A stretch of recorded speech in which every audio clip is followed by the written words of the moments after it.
Good morning. I've popped out here to check for apples this morning, see if there's any windfalls. There was only one today, and check for any loose apples, which I'm just doing right now. Also, I'd like to see if I can figure out which apple trees are which. We have four, I will show you, but we have four in a line and then a plum tree at the end. And from what I can remember, we have two Braeburns, one James Grieve and one Bramley.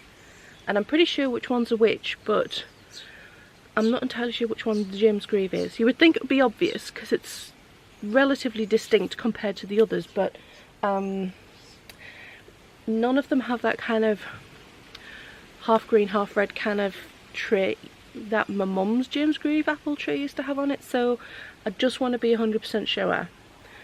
I may have to make labels for them before next year. So we have the four trees. We have this one here, which I'm pretty certain is Bramley. Then there's a tree there, a one there, and a one there. And I think the Braeburns are trees numbers 2 and 4. The Bramley being number 1 and the James Grieve being number 3. The Braeburns are pretty obvious because, you know, they look like a Braeburn. They've got that. Let me find a one where it isn't shining in the sun, but they have that, you know, that kind of russet look to them, and they're quite small, and there are two of them, so that bodes well for it being Braeburn. That one was tree number 2 and this one's tree number 4. You can kind of see there, they look like a Braeburn, if my camera will focus on it. They look like Braeburns. But what I think is James Grieve, to me, doesn't look like a James Grieve apple. It looks more like a Bramley. But tree number 1, which I'm pretty sure is a Bramley, has red on them. And I know you get red on Bramleys, but this is where the confusion lies. So what I'm going to do is check for loose apples, and I will pick a apple from tree number 1 and tree number 3, and I will just taste them. I brought a knife with me and I will just cut a slit from them and dry them.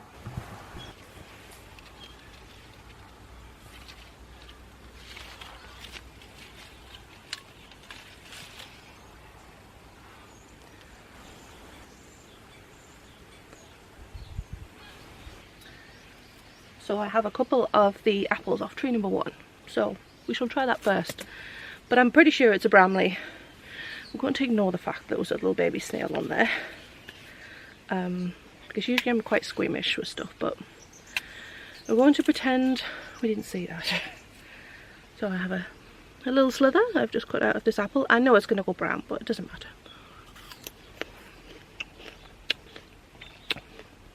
Definitely Bramley. Very tart. I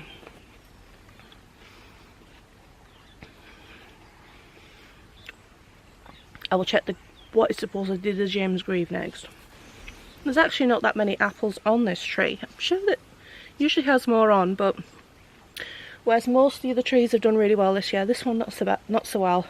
I really need to get these cordoned at some point. I mean to do it every year, but never seem to get around to it. So this is the supposedly James Grieve, so we shall try it.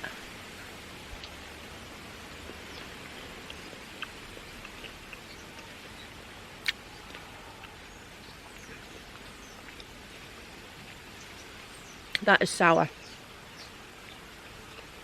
I suspect I've got 2 Bramleys here, and something was mislabeled when they were bought, because that is definitely not a James Grieve.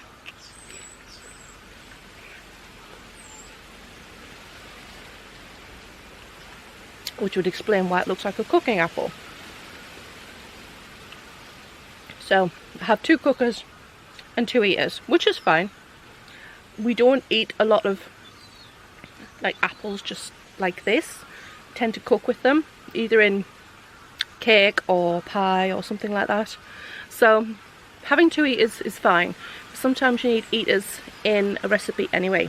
Eaters do better in a cake than a cooking apple. Unless you're making the recipe I made for my mum for her birthday, which had stewed apple in the cake mix, which was delicious. Can you hear? We have a flock of geese going over. I'm not sure if I'll be able to catch them on camera. Not sure where we're pointing the lens.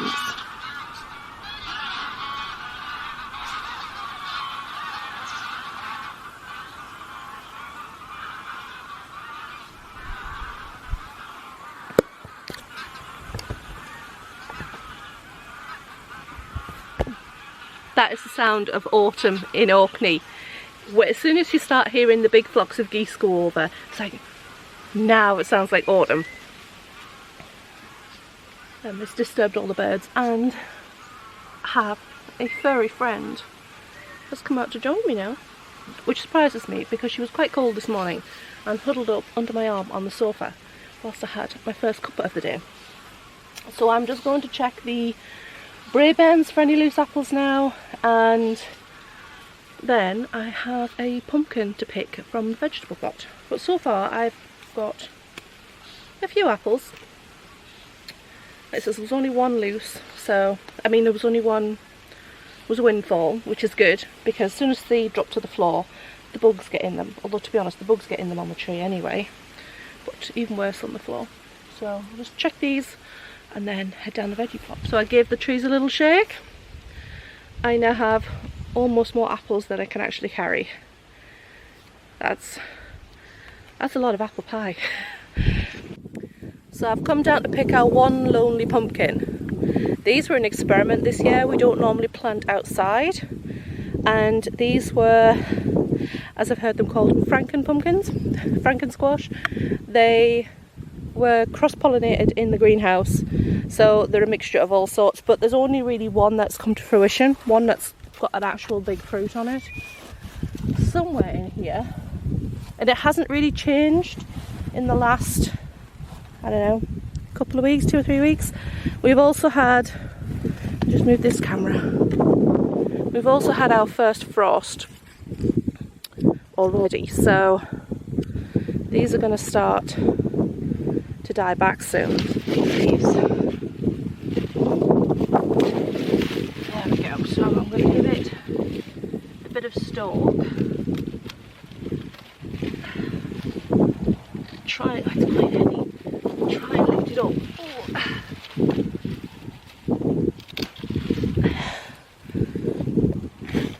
There we go. It's like a fairy tale pumpkin. And it's covered in slugs. Lovely. To knock those off. It's done really well. I'm really pleased with it. We've never tried growing them outside because we didn't think they would do very well up here with us having such a short season, but I think in some way the plants have been healthier. They haven't got the mildew and stuff that they tend to get in the greenhouse. So next year we're going to grow some more intentionally on one of the other veggie boxes. This is one of the bottom ones that gets a bit more of the wind, but we'll put some in a higher vegetable box where they are more sheltered and see how they do. We'll maybe try growing some of our candy roasters outside. So yes, that's our first outdoor pumpkin. Isn't that brilliant? And you can tell they're ready if, oh, Willow, don't move the camera. The cat is pushing on my tripod. If you use your nail, if you just press on the skin, there'll always be a little bit of give. But if it's hard to make an indentation with your nail, then they're ready. So obviously when they're under wrap, you can be press in quite easily. But if I press on, it leaves a little mark, but it doesn't get pressed in really hard. Willow, stop moving the tripod. So I'm going to go take this, wash it off, and put it on the kitchen table to cure. I thought I'd come into the greenhouse to check the squash in here to see if these are ready. These usually, well, I have nothing to compare them to because outside this is our first time. So we'll see how they are. Lean in here. Try and move these leaves. You can see we have a squash down there and there's another one in that direction. So I'm going to gently move this squash and bring it up so you can see it. And see, if I press my nail, I don't know if you can see on camera. Let's see, where's the viewfinder? We want to be up a bit, there we go.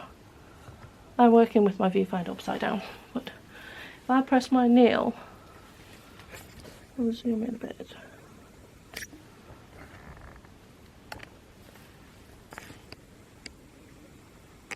There we go. If I press my nail into the skin, it leaves a mark really easily. That means it's not ready yet. Not quite. It's getting there though. It's definitely tougher, but it's very, very easy. I barely need to touch the skin and it's leaving a mark. I am flying along with this Halloween sweater. I'm just trying to untangle all my yarns. I have done a big chunk of the colourwork yoke now.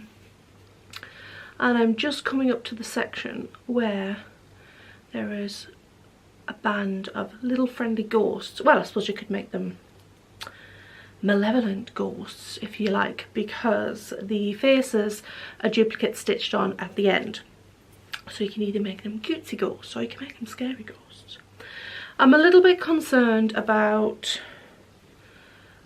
the shape of the yoke here. I don't know if you can see that, but there's, it kind of pulls in here. I'm hoping that'll block out. It did seem to be an issue on other people's garments, items, projects as well, but I think it'll be fine once it's blocked and once it's on my body.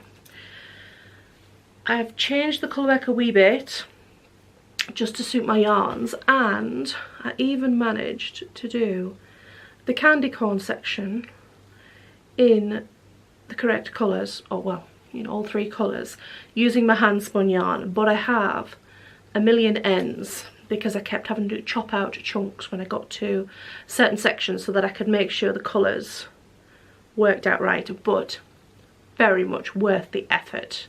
I haven't done that with these other patches where I have the hand spun.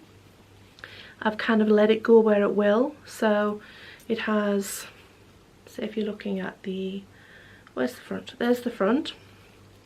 So you've got some white, like white and some orange and some yellow in there, and kind of the same at the top where I put the hand spun there as well. I was a little more, was I intentional at the top band? I think I just let the top band go where it wanted as well. Maybe I didn't, because I did two stripes. I did one stripe and then made sure the colours weren't like stacked on top of each other. So it took a little bit more work to do that, and obviously it's going to be a bit more work to weave in the ends at the end, but I'm very pleased. I'm really happy that I've gone to the effort of doing it because it looks brilliant. I really, really like it. Really happy with it. There's the odd stitch that needs a bit of a tweak, but otherwise, see there, that needs a bit of a tug out, but it looks really rather good. Really happy with the, that one's not so good, with the candy corns. So I'm just coming up to, like I said, the gore section, so I need to catch some very long floats on that, but that'll be fine. And I'm hoping once I get through this colourwork section, it should fly along relatively quickly, because then it'll just be stockinette, I think. I keep forgetting to look actually at the body, the pattern for the body of this. I'm not sure, I haven't got it beside me because I haven't need to, I've just been knitting round. I think it might have eyelets. I'm not sure. I'm not sure if I'm going to do the eyelets. I'll have to decide that. When I'm doing the ghosts, I will be doing the same yarn that the body will be knit in, which is a speckle yarn. I haven't really got any areas where I can really show that very well, but in here it's just like a white with little orange and gold and green speckles in it, but it's not really showing up very well in amongst the colourwork there. But it's quite lightly speckled, so when I get the ghosts on, I'll get a good idea of how that fabric looks knit up in a bigger patch, and then I can decide if I want to put eyelets in that or not. We shall see. I don't think it'll make a huge amount of difference if I put eyelets or not to the overall look of the garment, because your eye is going to be drawn to the yoke anyway, so I'll decide when I get to that point. So I'm going to do a little bit more on this, and then I need to look at my Christmas cake recipe and check to make sure I have all the ingredients that I need to make the Christmas cake, because I usually make my Christmas cake now and then let it mature on the run up to Christmas. And I usually do put a video in Vlogtober of me doing the Christmas cake. I think I have most of the ingredients.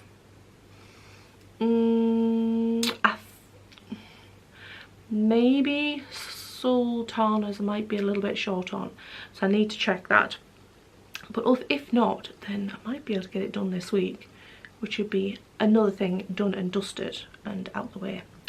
So I'm going to start these ghosts and then go and write, I would say write a shopping list, but I might not need to write a shopping list, but check to see if I need to write a shopping list.